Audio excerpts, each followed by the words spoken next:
If you lined up every donut Dunkin' makes in a year, you could wrap the planet more than once.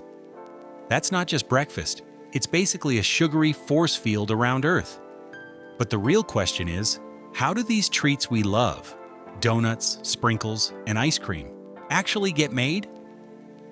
Today we're going behind the scenes of the holy trinity of comfort food. It all starts with the donut.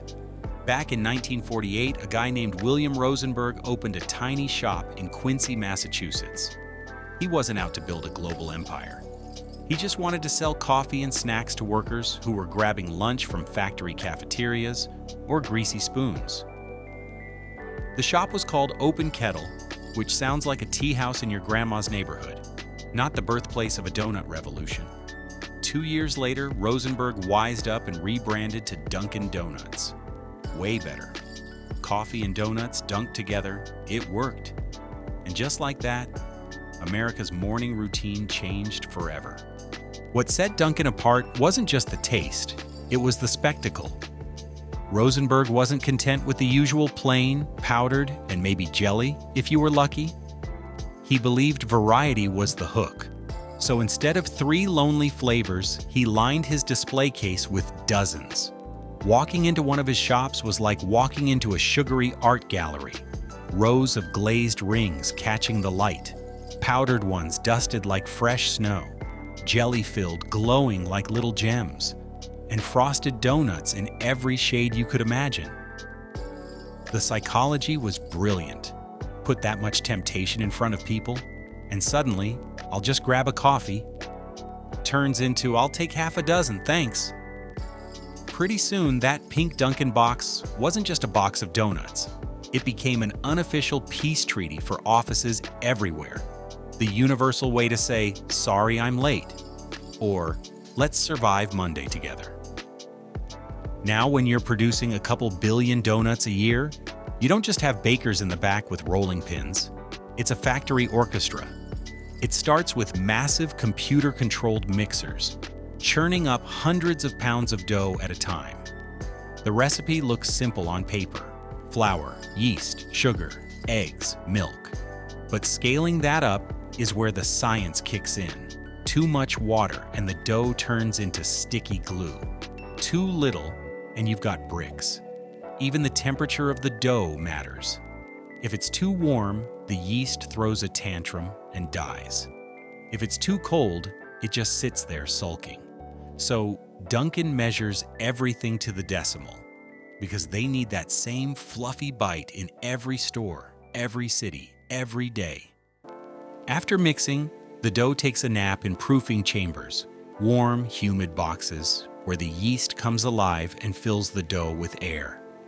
This is where donuts transform from heavy lumps into soft pillows. Proof too little, and you get dense hockey pucks. Proof too long, and they collapse in the fryer. Timing is life or death here. And once they're ready, conveyor belts slide them into bubbling oil. The frying looks like a synchronized swimming routine. Donuts float on the surface, golden brown after about 90 seconds on each side.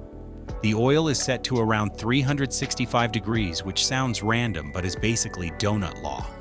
Hotter than that, and the outside scorches, while the inside stays raw, cooler, and they soak up oil until you're basically eating a grease sponge. They come out with a crisp shell, a soft middle, and just enough shine to whisper, "Eat me." Now comes the fun part, dressing them up. Glazed donuts take a sugar bath, dripping with liquid sweetness that hardens into that signature crackly coat. Frosted ones get dipped with machine-like precision, because nobody wants a lopsided chocolate donut. Filled donuts like Boston cream are injected with just the right amount of custard or jelly by calibrated machines. If they're stingy, you're left with 3 bites of empty bread. If they overdo it, the whole thing explodes in your hand. And then, there are munchkins. Those little round bites, originally just scraps from cutting out the centers of ring donuts. Waste reduction turned into a billion-dollar mini snack. What makes it all work is Dunkin's centralized bakery system.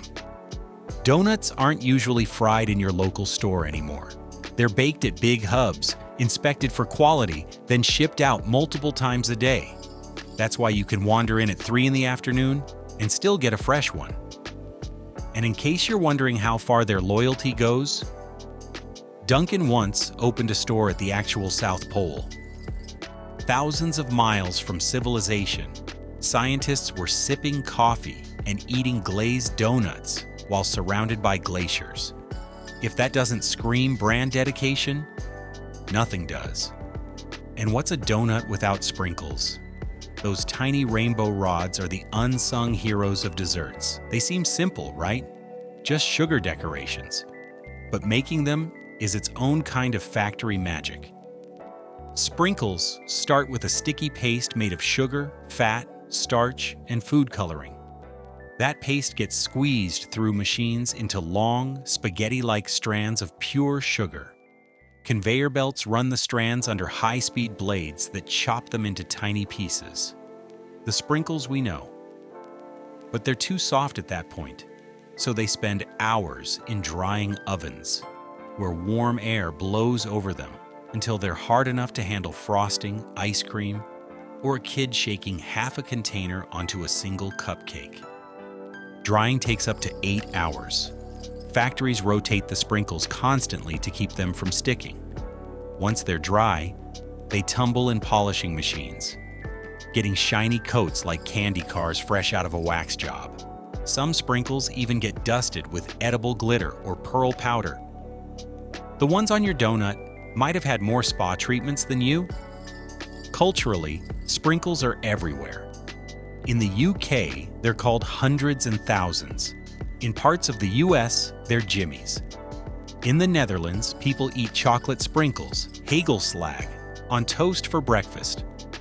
Not as a treat, not as a joke, but as an actual morning meal. Kids open their lunch boxes and find bread with chocolate sprinkles. Honestly, they might be onto something. Sprinkles go way back too. In 18th century France, pastry chefs were already decorating desserts with little sugar beads. They weren't colorful yet, but the idea was there. Tiny sugar accents make desserts more exciting. Fast forward a couple centuries, and they became mass-produced in every color, shape, and flavor you can imagine. Now they're not just toppings, they're symbols. You don't add sprinkles because you need them. You add them because they scream fun. And then there's ice cream. Not just any ice cream, but the kings of overstuffed pints, Ben and Jerry's. Their story starts in the 1970s, when Ben Cohen and Jerry Greenfield wanted to open a bagel shop, but couldn't afford the equipment. Instead, they took a $5 ice cream course and set up shop in an old gas station in Vermont. Bagels loss, ice creams gain. From the start, they were different. While other brands kept things smooth, Ben, who couldn't taste properly because of a medical condition, insisted on big chunks. If you can't taste much, at least you should be able to chew. That's why every pint today is crammed with brownies, cookie dough, or peanut butter cups the size of your thumb. The process behind it is just as wild as the donuts.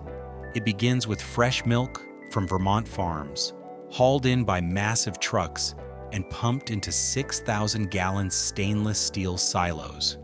That's not just a lot of milk, that's enough to fill swimming pools. Picture the world's biggest bowl of cereal, and you're only halfway there. From the silos, the milk teams up with cream, sugar, and sometimes eggs, depending on the recipe. If the flavor calls for chocolate, cocoa powder gets blended in here too, so the base starts tasting rich even before it becomes ice cream. But before anything creamy hits your spoon, safety comes first.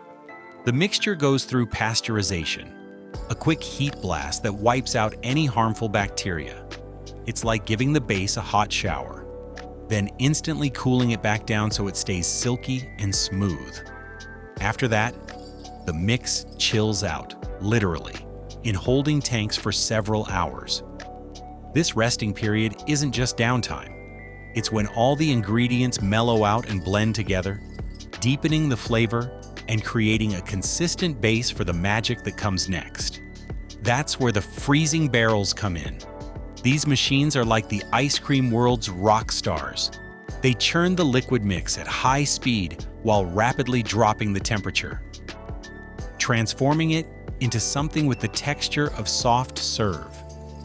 The churning introduces air, which is crucial. Too much air, and you've got flimsy fluff that melts instantly. Too little, and you're trying to scoop a frozen brick. Ben & Jerry's aims for that sweet spot, dense and creamy, but still spoon-friendly. At this stage, it's technically ice cream, but not the kind that built an empire. It's good, sure, but it's missing the signature chaos. And that chaos begins when the chunks arrive. This is the moment every pint graduates from decent ice cream to Ben & Jerry's legend. So every time you eat a spoonful, you're not just eating dessert. You're part of a supply chain built on doing a little good. And that's the thread tying all of this together. Donuts, sprinkles, ice cream. They look simple.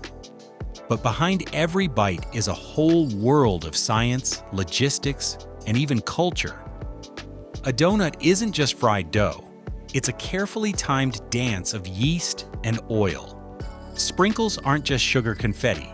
They're engineered to survive hours in an oven and still crunch on your cupcake. Ice cream isn't just frozen milk. It's pasteurization, air ratios, freezing science, and a philosophy that says more chunks, always more chunks. So the next time you sink your teeth into a frosted donut, or scatter sprinkles on your cake, or dig into a pint of half-baked, you'll know there's a whole hidden story inside that sweetness. A story of inventors, machines, and millions of tiny choices that all add up to something we can't resist. If you enjoyed this little trip into the factories of happiness, hit like, drop a comment with your favorite guilty pleasure, and subscribe for more stories like this.